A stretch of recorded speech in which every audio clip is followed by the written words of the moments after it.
আপনারা দেখছেন শিরোনাম update, powered by Misba agro product, Arambagh, Hooghly. Co powered by Asha cancer institute, new hospital road, Rampurhat, Birbhum. নমস্কার, আপনারা দেখছেন সংবাদ শিরোনাম আপডেট নিয়ে আপনাদের সঙ্গে রয়েছি আমি পায়েল। আজকের প্রতিবেদনে হাওড়া পুরসভাকে ঘিরে বড় খবর রয়েছে। বিধানসভায় পেশ হলো হাওড়া পুরসভা সংশোধনী বিল।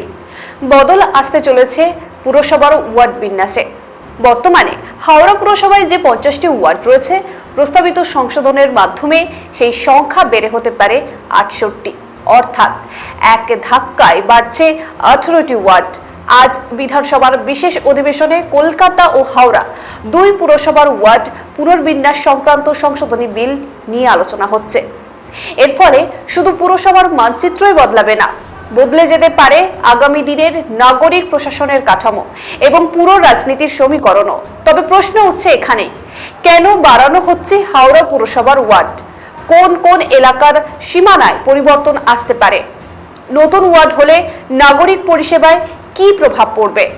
বর্তমানে হাওড়া পুরসভায় যে 50টি ওয়ার্ড রয়েছে, প্রস্তাবিত সংশোধনের মাধ্যমে সেই সংখ্যা বেড়ে হতে পারে 68, অর্থাৎ এক ধাক্কায় বাড়ছে 18টি ওয়ার্ড। আজ বিধানসভার বিশেষ অধিবেশনে কলকাতা ও হাওড়া সংশোধনী বিল নিয়ে সেক্ষেত্রেই আলোচনা চলছে। আপনারা জানেন যে বেশ কিছুদিন ধরে এই বিধানসভা ঘিরে নানান সমস্যা দেখা দিয়েছিল এবং বিগত বেশ কিছু দিনের সমালোচনা আলোচনার পরে এবার বিধানসভার বলা যেতে পারে আজকে বিধানসভার বিশেষ অধিবেশনে কলকাতা ও হাওড়া দুই পুরসভার ওয়ার্ডে পুনর্বিন্যাস সংক্রান্ত সংশোধনী বিল নিয়ে আলোচনা এখনো অবধি চলছে। এর ফলে শুধু পুরসভার মানচিত্র তো বদলাবে না, যেমনটা আপনাদেরকে বললাম, তবে বদলে যেতে পারে আগামী দিনের নাগরিক প্রশাসনের কাঠামো এবং পুরো রাজনীতির সমীকরণও। আর এখানেই সবচেয়ে বড় প্রশ্ন থাকছে, এই সংশোধনের পর হাওড়া পুরসভা নির্বাচন নিয়ে দীর্ঘদিনের জট তাহলে কি এবার কাটার পথে? আপনারা জানেন যে এই হাওড়া পুরসভাকে নিয়ে নানান বিতর্ক দেখা দিয়েছে। তবে এখানেই সাধারণ মানুষের তরফ থেকে একটা প্রশ্ন থাকছে যে এই সংশোধনী বিল পাস হওয়ার পর তাহলে কি হাওড়া পুরসভা নির্বাচন নিয়ে যে দীর্ঘদিনের একটা জটিলতা ছিল, তাহলে কি এবার কাটতে পারে? প্রশ্ন থাকছে। তবে এই সমস্ত প্রশ্নের উত্তর খুঁজবো আজকের বিশেষ প্রতিবেদনে। তবে তার আগে শিরোনাম আপডেটে নিয়ে নেব ছোট্ট একটা বিরতি, সঙ্গে থাকুন। আপনারা দেখছেন শিরোনাম আপডেট। উন্নতমান পুষ্টিগুণ সম্পন্ন, সুস্বাস্থ্যকর এবং সুস্বাদু চাল প্রস্তুতকারী অন্যতম সংস্থা মিসবা অ্যাগ্রো প্রোডাক্ট। উন্নত মানের ধান থেকে চাল প্রস্তুত করতে আমরা উন্নত প্রযুক্তির মেশিন ব্যবহার করে থাকি। আপনার প্রতিদিনের খাদ্য তালিকায় অবশ্যই রাখুন মিসবা অ্যাগ্রো প্রোডাক্টের পুষ্টিগুণ সম্পন্ন সুস্বাদু চাল। যোগাযোগ করুন বর্ধমান রোড ভায়া বাহলানপুর, বাটলান, হুগলি। যোগাযোগ নম্বর 7001119580। মেডিটেক হাসপাতাল, পূর্ব বর্ধমান। 5 বছর ধরে মানুষের আশা ও ভরসার অন্যতম ঠিকানা মেডিটেক হাসপাতাল। 110টি বেড সম্পন্ন এই সুপার স্পেশালিটি হাসপাতালে পাবেন উন্নত মানের সর্বস্তরের চিকিৎসা ব্যবস্থা। স্বাস্থ্য সাথীকে বাস্তবায়িত করতেই অঙ্গীকারবদ্ধ এ গ্রেডেড মেডিটেক হাসপাতাল। সুলভ মূল্যে সুচিকিৎসা পরিষেবা পেতে আজই চলে আসুন মেডিটেক হাসপাতালে। আমাদের ঠিকানা নবাবহাট, পূর্ব বর্ধমান, সুরি রোড, 108, শিব মন্দিরের নিকটে। আমাদের যোগাযোগ নাম্বার 7908870077। আপনারা দেখছেন শিরোনাম update, powered by Misba agro product, Arambagh, Hooghly. Co powered by Asha cancer institute, new hospital road, Rampurhat, Birbhum. সঙ্গে থাকার জন্য ধন্যবাদ। ফিরে এলাম বিরতির পর। দেখছেন শিরোনাম আপডেট। কলকাতার ঠিক পাশেই গড়ে ওঠা এই শহর দীর্ঘদিন ধরেই মহানগর এলাকার অন্যতম গুরুত্বপূর্ণ অংশ বলা যেতে পারে। যে বিষয় আমরা ছিলাম, কলকাতার ঠিক পাশেই গড়ে উঠেছিল এই শহর। দীর্ঘদিন ধরেই মহানগর এলাকার অন্যতম গুরুত্বপূর্ণ অংশ বলা যেতেই পারে। শিল্পাঞ্চল থেকে ঘন বসতিপূর্ণ আবাসিক এলাকা, পুরনো হাওড়া থেকে নতুন হাওড়া। হাওড়া বলতে শুধু একটা জায়গা আমরা বুঝি না, হাওড়া বলতে তার আশেপাশে বেড়ে উঠেছে বা বলাই বাহুল্য যে গড়ে উঠেছে Howrah station, Howrah metro station, হাওড়ার যাবতীয় যে ঘনবসতিপূর্ণ যে এলাকাগুলো আছে, যেখানে জনবসতি যথেষ্ট অন্যান্য অঞ্চলের তুলনায় অনেক বেশি বলাই যায়। বদলে গিয়েছে, তবে এক্ষেত্রে বদলে গিয়েছে শহরের জনসংখ্যা, যেমনটা বললাম আপনাদেরকে যে ঘন জনবসতিপূর্ণ সংখ্যায় পরিণত হয়েছে পরিকাঠামো এবং নাগরিক চাহিদা। তবে এই পরিবর্তিত বাস্তবতার সঙ্গে পুরো প্রশাসনের কাঠামোকে আরো সামঞ্জস্যপূর্ণ করার যুক্তিতেই সামনে এসেছে ওয়ার্ড পুনর্বিন্যাসের উদ্যোগ। তার মানে বোঝাই যাচ্ছে বা বলাই বাহুল্য যে, যেমনটা বললাম যে আগেকার পরিস্থিতি, আগেকার ছবি এবং এখনকার ছবির মধ্যে যথেষ্ট একটা তফাৎ আছে, যথেষ্ট পার্থক্য আছে। আর সেই পার্থক্যটা ঘন জনবসতি নিয়েই, সেটা যেমন আগে হয়তো যেমন ছিল হয়তো জনসংখ্যার দিক থেকে হয়তো কম ছিল, কিন্তু যত দিন যাচ্ছে বা যত আগামী দিন আসছে সেক্ষেত্রে বলা যেতে পারে যে এই হাওড়া ডিভিশন যথেষ্ট ঘন জনবসতিপূর্ণতে তা পরিবর্তিত হচ্ছে। এই পরিবর্তিত বাস্তবতার সঙ্গে পুরো প্রশাসনের কাঠামোকে আরো সামঞ্জস্যপূর্ণ করার যুক্তিতেই সামনে এসেছে ওয়ার্ড পুনর্বিন্যাসের উদ্যোগ। বর্তমানে হাওড়া পুরসভার ওয়ার্ড সংখ্যা 50টি, নতুন প্রস্তাবে সেই সংখ্যা বাড়িয়ে 68 করার কথা বলা হয়েছে। অর্থাৎ পুরসভার এলাকাকে আরো বেশি সংখ্যক নির্বাচনী ও প্রশাসনিক ইউনিটে ভাগ করা হবে। সরকারের বক্তব্যের মূল লক্ষ্য ওয়ার্ড পুনর্বিন্যাসের মাধ্যমে নাগরিক প্রশাসনকে আরো কার্যকর করা এবং ভবিষ্যতের পুরো নির্বাচন পরিচালনার পথকে সুগম করা। যেমনটা বলছিলাম যে শুধুমাত্র যে ইউনিট ভাগ করে দেওয়া হচ্ছে, হাওড়া ডিভিশনে বাড়ানো হচ্ছে ইউনিট ভাগ করে দেওয়া, কিন্তু তার পেছনে কিন্তু সরকারের একটা বলা যেতে পারে একটা পরিকল্পনা রয়েছে। সরকারের বক্তব্যে যেটা ধরা পড়ছে যে ওয়ার্ড পুনর্বিন্যাসের মাধ্যমে নাগরিক প্রশাসনকে আরো কার্যকর করা, মানে নাগরিক যে প্রশাসন সেই তাকে আরো সুগঠিত করা, সুকাঠামোয় একদম পরিণত করা এবং ভবিষ্যতের পুরো নির্বাচন পরিচালনার পথকে সুগম করা। 12ই আগস্ট বিধানসভার বিশেষ অধিবেশন ডাকার বিষয়টি আগেই ঘোষণা করা হয়েছিল। আপনাদেরকে জানিয়ে রাখবো যে আজ 12ই আগস্ট, আর এই আজকে যে বিধানসভার অধিবেশন চলছে বা এই অধিবেশনের ডাক দিয়েছে, এটা কিন্তু পূর্বেই বলা হয়েছিল এবং পূর্বেই ঘোষণা করা হয়েছিল এবং এটা পূর্ব পরিকল্পিত। তো এই অধিবেশনে কলকাতা ও হাওড়া পুরসভার ওয়ার্ড সংক্রান্ত সংশোধনী বিল নিয়ে আলোচনা হচ্ছে। এখানে একটি বিষয় পরিষ্কার করে দেওয়া দরকার। আজকের খবরের যে কেন্দ্রবিন্দু, যেটা আপনাদেরকে জানাতে চাইছি একদম সংবাদ শিরোনামের পক্ষ থেকে যেটা জানাতে চাইছি, যে সংশোধনী বিল পেশ বা অর্থাৎ বিলের মাধ্যমে ওয়ার্ড সংখ্যা বাড়ানোর আইনি কাঠামো তৈরি করার প্রক্রিয়া। আপনাদেরকে যেমনটা জানাছিলাম যে সরকারের যে বক্তব্যের যে মূল লক্ষ্য, যেখানে শুধু ওয়ার্ড পুনর্বিন্যাসের মাধ্যমে নাগরিক প্রশাসনকে আরো কার্যকর করা, শুধুমাত্র ইউনিট ভাগ করে দেওয়া না, ওই ওয়ার্ডগুলোকে সুকাঠামোয় পরিণত করা এবং ভবিষ্যতের পুরো নির্বাচনের পরিচালনার পথকে একদম সুগম করে ফেলা।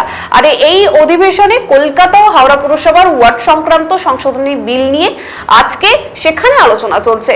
এখানেই যে বিষয়টা পরিষ্কার করে দেওয়া দরকার যে সংশোধনী বিল পেশ অর্থাৎ বিলের মাধ্যমে ওয়ার্ড সংখ্যা বাড়ানোর আইনি কাঠামো তৈরি করার প্রক্রিয়া চলছে সরকারের তরফ থেকে বা সরকারি প্রক্রিয়া অনুযায়ী।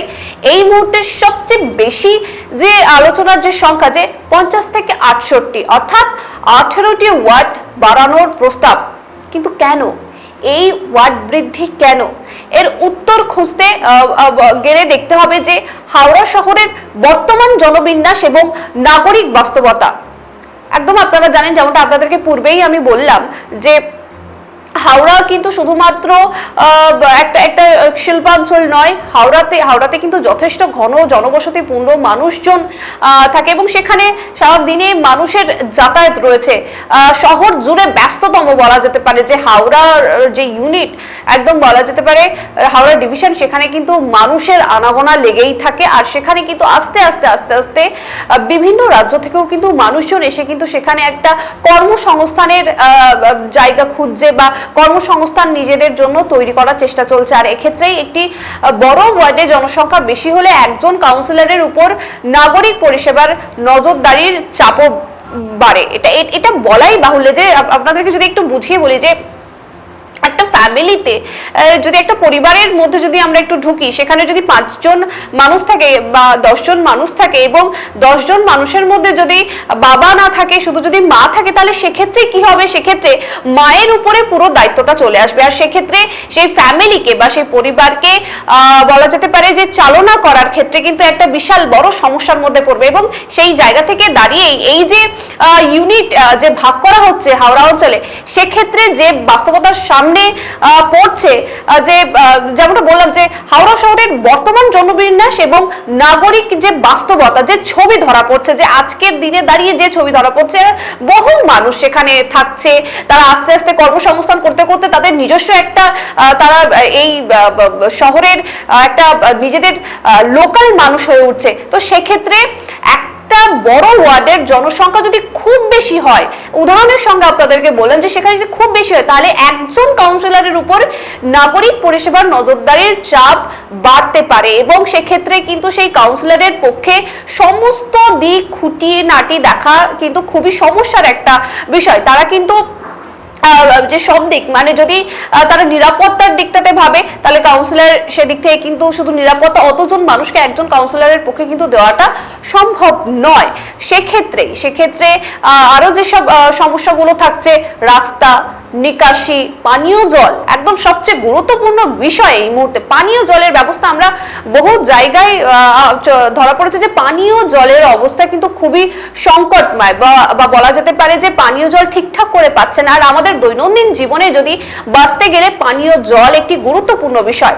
আর এছাড়াও যেগুলো আছে বজ্র ব্যবস্থাপনা, আলো, স্বাস্থ্য পরিষেবা, জন্ম মৃত্যু নথিভুক্তকরণ, বিল্ডিং সংক্রান্ত অনুমোদন, পার্ক এবং নাগরিক পরিকাঠামো। আপনাদেরকে যদি আমি বেশ কিছু দিনের যদি ছবি দেখায় যে 2026-এর যে বিধানসভা ভোট যে প্রক্রিয়া শেষ হয়েছে, সেক্ষেত্রে তার আগে যে এসআইআর যে হয়েছিল, যে ভোট গ্রহণ প্রক্রিয়া যেভাবে এসআইআর করা হয়েছিল, তো যেভাবে সেখানে বলা যেতে পারে যে বাংলাদেশি নাগরিকরা এই বাংলাতে ঢুকে সেখানকার একটা নাগরিকত্ব পেয়েছিল এবং কত ভুয়ো নাগরিক ধরা পড়েছিল, সেক্ষেত্রেও কিন্তু এটা একটা বড় সমস্যা। তো সেই সমস্যা যখন একবার সরকারের তরফ থেকে কাটিয়ে উঠতে পেরেছে, সেক্ষেত্রে কিন্তু এখন আরো বেশি করে প্রত্যেকটা বলা যেতে পারে যে প্রত্যেকটা ইউনিট যেখানে মানুষের জনসংখ্যা অনেক বেশি বা একজন কাউন্সিলরের পক্ষে সম্ভব নয় সমস্ত দিকটা দেখার, তো সেই সব দিকগুলো, যেমন আপনাদেরকে একটা পয়েন্ট আমি বললাম, যেখানে জন্ম মৃত্যু নথিভুক্তকরণ, এখানেই যদি গড়বড় হয়ে যায়, তাহলে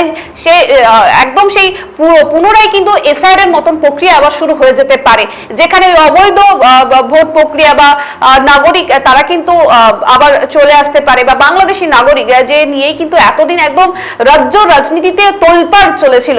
তবে এছাড়াও আরো একটা বড় বিষয় যে বিল্ডিং সংক্রান্ত অনুমোদন, পার্ক এবং নাগরিক পরিকাঠামো, এই সমস্ত পরিষেবার সঙ্গে সরাসরি যুক্ত পুরো প্রশাসন। আর এবার যে বিজেপি সরকার এসছে, তারা কিন্তু একদম সরাসরি স্পষ্ট ভাষায় বলেছে যে বৈধভাবে সমস্ত কিছু নথি তথ্য তারা পেশ করবে। এবং সেক্ষেত্রে দেখা যায় একটা ছবি যে এই বিজেপির সরকার থাকাকালীন এইরকম যদি কোনো আবার সমস্যার সম্মুখীন হতে হয়, তাহলে তাদেরকে কিন্তু প্রশ্নের সম্মুখীন হতে পারে, যেখানে সাধারণ মানুষ থেকে শুরু করে বলা যেতে পারে বিরোধী যেসব দলগুলো আছে, তারাও কিন্তু বিভিন্ন রকম প্রশ্ন তুলবে। তাই একটি বড় এলাকার পরিবর্তে তুলনামূলক ছোট প্রশাসনিক ইউনিট তৈরি হলে সেক্ষেত্রে কি হতে পারে, যে ছবি ধরাতে পড়তে পারে যে স্থানীয় সমস্যাগুলোকে আরো নির্দিষ্টভাবে চিহ্নিতকরণ করা যেতে পারে এবং পরিষেবা পৌঁছে দেওয়া সহজ হতে পারে, এমনই কিন্তু যুক্তি দেখাচ্ছে বা এমন যুক্তি রয়েছে। অন্যদিকে আরো একটি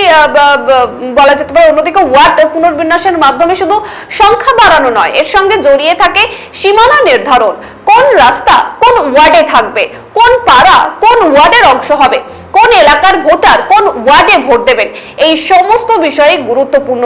আর এখানেই সামনে আসছে ডিলিমিটেশনের বিষয়টি, যেমন আপনাদেরকে বললাম, এখন এসআইআর থেকে শুরু করে ডিলিমিটেশনের বিষয়। সেক্ষেত্রেও কি দেখা যেতে পারে যে ওয়ার্ডের সংখ্যা বাড়লে নতুন করে সীমানা নির্ধারণ করতে হবে, ফলে বর্তমান ওয়ার্ডগুলির অনেকগুলির কাঠামো একদম সম্পূর্ণ চিত্র বদলে যেতে পারে, কাঠামো বদলে যেতে পারে। কোন এলাকা কোন ওয়ার্ডের সঙ্গে যুক্ত হবে তা নিয়ে রাজনৈতিক দল থেকে সাধারণ নাগরিক সবারই আগ্রহ থাকবে। তবে তার আগে শিরোনাম আপডেটে নিয়ে নেব ছোট্ট একটা বিরতি, সঙ্গে থাকুন। আপনারা দেখছেন শিরোনাম update, powered by Misba agro product, Arambagh, Hooghly. Co powered by Asha cancer institute, new hospital road, Rampurhat, Birbhum. Meditech হাসপাতাল, পূর্ব বর্ধমান। 5 বছর ধরে মানুষের আশা ও ভরসার অন্যতম ঠিকানা মেডিটেক হাসপাতাল। 110টি বেড সম্পন্ন এই সুপার স্পেশালিটি হাসপাতালে পাবেন উন্নত মানের সর্বস্তরের চিকিৎসা ব্যবস্থা।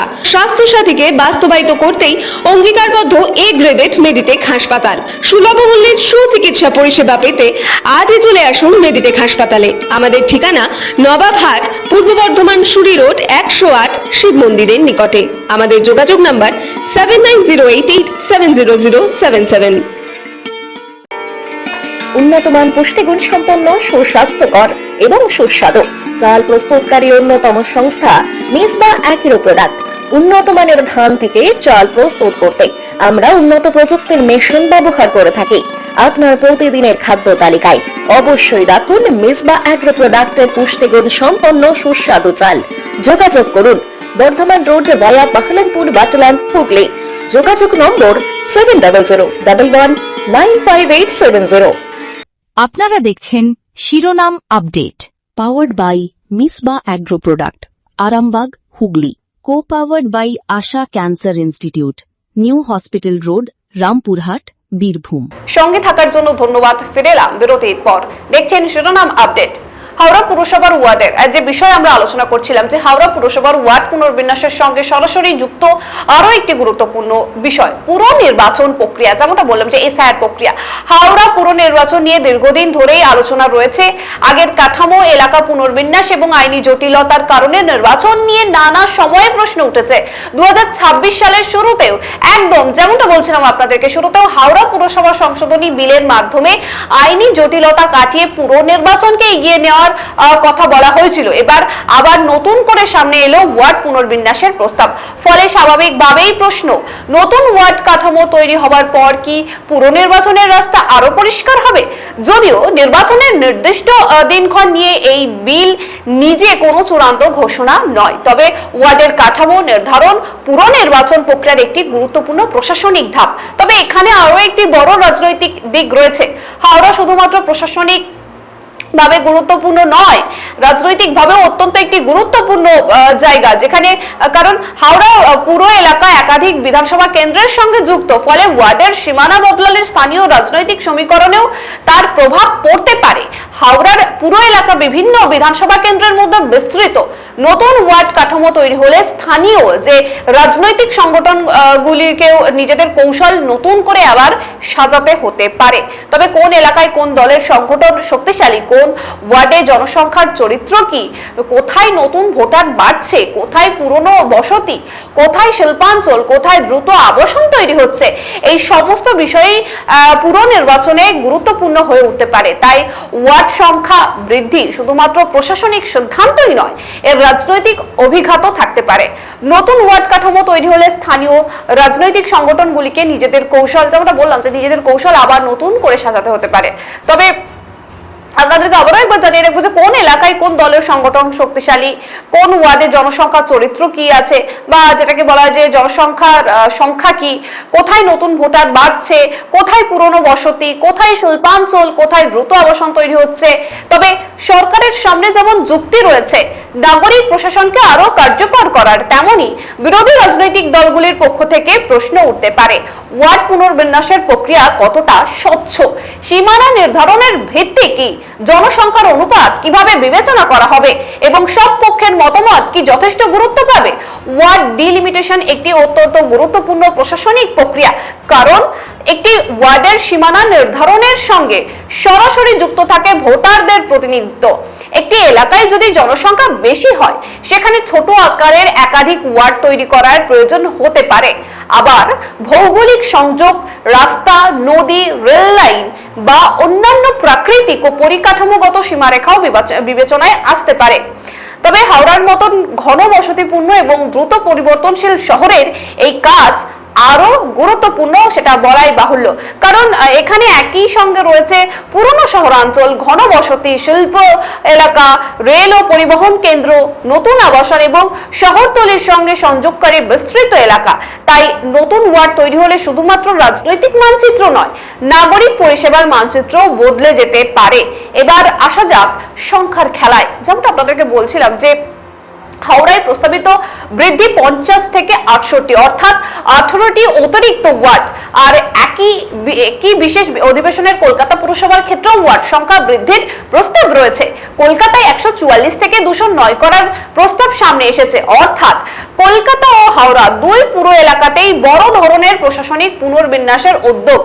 একই দিনে কলকাতা এবং হাওড়া দুই পুরসভার ওয়ার্ড কাঠামো নিয়ে বিধানসভায় আলোচনা নিঃসন্দেহে গুরুত্বপূর্ণ রাজনৈতিক ও প্রশাসনিক ঘটনা। কলকাতার ক্ষেত্রে বাড়ছে 65টি ওয়ার্ডের প্রস্তাব, হাওড়ায় বাড়ছে 18টি, অর্থাৎ দুই পুরসভার ক্ষেত্রে নির্বাচনী মানচিত্রে বড় পরিবর্তনের সম্ভাবনা। এতে আগামী দিনের পুর নির্বাচন এবং স্থানীয় প্রশাসনের কাঠামো নতুনভাবে রূপ পেতে পারে। এখানেই প্রশ্ন উঠছে, এই পরিবর্তনের ফলে সাধারণ হাওড়াবাসীর কি লাভ হতে পারে? প্রথমত যে প্রশ্ন উঠছে সেই প্রশ্নের উত্তর অনুযায়ী যদি ছোট প্রশাসনিক ইউনিট তৈরি হয় তাহলে স্থানীয় প্রতিনিধির সঙ্গে নাগরিকদের যোগাযোগ আরো সরাসরি হতে পারে। যেখানে আপনারা জানেন যে একটা জায়গাতে যদি 100 জন মানুষ থাকে, সেখানে আর একজন যদি পরিচালনা করে, তাহলে সেই একজন মানুষের পক্ষে কিন্তু 100 জন মানুষকে সমানভাবে তাদের কাজ করে দেওয়া কিন্তু সম্ভব নয়। কিন্তু সেই জায়গাতেই যদি একটা মানুষ যদি 10 জন থাকে, 100 জনের জায়গায় যদি 10 জনের সংখ্যাটা নেমে আসে, তাহলে সেখানে কিন্তু সম্ভাবনা বা যোগাযোগ যে কমিউনিকেশনের ব্যাপারটা কিন্তু আরো সম্ভব হবে বা সরল হবে। দ্বিতীয়ত কি বলা হয়েছে যে একটি নির্দিষ্ট এলাকার সমস্যাকে আলাদা করে নজরে আনা সম্ভব হতে পারে। যেরকম সমস্যাগুলো একদম নির্দিষ্ট এলাকা, যেরকম হতে পারে জল জমা, রাস্তা, আবাসন, এইসব ইত্যাদি ইত্যাদি, যেসব সেই সম্ভাবনাগুলোকে খুব সহজেই নজরে আনতে পারবে। পাশাপাশি নাগরিক পরিষেবার নজরদারির ক্ষেত্রে আরো নির্দিষ্ট হতে পারে। তবে এর বাস্তব ফল নির্ভর করবে নতুন ওয়ার্ডের সীমানা এবং প্রশাসনিক ব্যবস্থাপনার উপর। হাওড়ার মানুষের কাছে আসল প্রশ্ন কিন্তু খুব সহজ, রাস্তা কেমন হবে, জল জমবে কিনা, নিকাশি ব্যবস্থা ঠিক থাকবে তো, নিয়মিত আবর্জনা পরিষ্কার হবে, রাস্তার আলো জ্বলবে, পানীয় জলের সমস্যা কি তাহলে এবার কমবে, নতুন এলাকায় নাগরিক পরিষেবা পৌঁছবে। কারণ পুরসভা ওয়ার্ড যতই বাড়ুক, নাগরিকের কাছে শেষ পর্যন্ত গুরুত্বপূর্ণ পরিষেবার মান। নতুন ওয়ার্ড মানেই যদি নতুন প্রশাসনিক নজরদারি তৈরি হয় তাহলে তার ইতিবাচক প্রভাব পড়তে পারে। কিন্তু শুধুমাত্র কাগজে ওয়ার্ড সংখ্যা বাড়ালে আর সমস্যার কিছুই সমাধান হলো না। সেক্ষেত্রে কিন্তু প্রয়োজন হবে পর্যাপ্ত কর্মী, পর্যাপ্ত পরিকাঠামো, পরিকল্পিত বাজেট এবং দ্রুত পরিষেবা দেওয়ার ব্যবস্থা। আর এই কারণেই আজকের সংশোধনী বিলকে শুধু একটি সংখ্যার পরিবর্তন হিসেবে দেখছেন না রাজনৈতিক মহল বা প্রশাসনিক মহলের একাংশ। কারণ 50 থেকে 68 এই 18টি নতুন ওয়ার্ডের সঙ্গে জড়িয়ে আছে প্রতিনিধিত্ব, প্রশাসন, নাগরিক পরিষেবা এবং পুর নির্বাচনের ভবিষ্যৎ। বিধানসভায় বিল পেশের পর পরবর্তী গুরুত্বপূর্ণ বিষয় হবে বিলটি নিয়ে আলোচনা বা বিধানসভার সিদ্ধান্ত, তারপর সংশ্লিষ্ট প্রশাসনিক প্রক্রিয়ার ওয়ার্ড পুনর্বিন্যাস, এরপর সীমানা নির্ধারণ এবং চূড়ান্ত কাঠামো সামনে আসবে। তখনই স্পষ্ট হবে কোন এলাকার সঙ্গে কোন এলাকা যুক্ত হচ্ছে, কোন পুরনো ওয়ার্ড ভেঙে নতুন ওয়ার্ড তৈরি হচ্ছে এবং কোন এলাকায় নতুন রাজনৈতিক সমীকরণ জন্ম হচ্ছে। অর্থাৎ আজকের দিনটি হাওড়ার পুর প্রশাসনের জন্য অত্যন্ত গুরুত্বপূর্ণ এবং নজিরবিহীন বলা যেতে পারে। বিধানসভায় যে সংশোধনী বিল যে পেশ হয়েছে, প্রস্তাবিত পরিবর্তনের একেবারে হাওড়ায় আরেকবার আপনাদেরকে একটু জানিয়ে রাখবো যে হাওড়া পুরসভার ওয়ার্ড সংখ্যা 50 থেকে বেড়ে 68। বদলাতে পারে ওয়ার্ডের সীমানা, বদলাতে পারে প্রশাসনিক কাঠামো, আর এই প্রক্রিয়ার সঙ্গে জড়িয়ে রয়েছে বহু প্রতীক্ষিত পুর নির্বাচনের ভবিষ্যৎ। তবে এখনের নির্বাচনের দিন ঘোষণা হয়ে গিয়েছে এমনটা বলা যায় না। আগে সংশোধনী প্রক্রিয়া, ওয়ার্ড পুনর্বিন্যাস এবং প্রশাসনিক ধাপগুলো সম্পূর্ণ হওয়া জরুরি, তারপরেই পরিষ্কার হবে হাওড়া পুরসভায় কবে বাজবে ভোটের ঘন্টা আর নতুন যে 68টা ওয়ার্ডের হাওড়া কেমন হবে আগামী দিনের নাগরিক প্রশাসন। এই প্রশ্নের উত্তর এখন শুধুমাত্র সময়ের অপেক্ষা। নজর রাখুন আপনারাও। আর এই প্রতিবেদন আপনাদের কেমন লাগলো অবশ্যই কমেন্ট করে জানাবেন, ঠিক যেমন লাইক, শেয়ার, সাবস্ক্রাইব করতে ভুলবেন না। শিরোনাম আপডেট এখন এই পর্যন্তই। দেখতে থাকুন সংবাদ শিরোনাম। ধন্যবাদ। আপনারা দেখছেন শিরোনাম update, powered by Misba agro product, Arambagh, Hooghly. Co powered by Asha cancer institute, new hospital road, Rampurhat, Birbhum.